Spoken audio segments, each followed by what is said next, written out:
27、28幾晚咧都喺度留守到通宵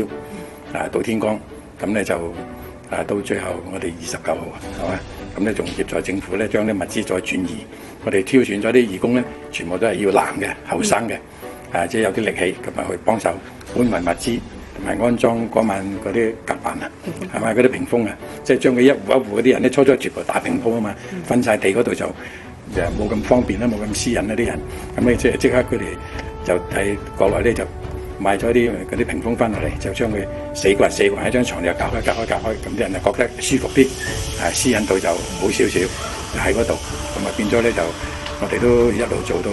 夜晚，又做到通宵到9點幾先至啲義工先至撤離，但係我哋另外仲有啲喺度留守，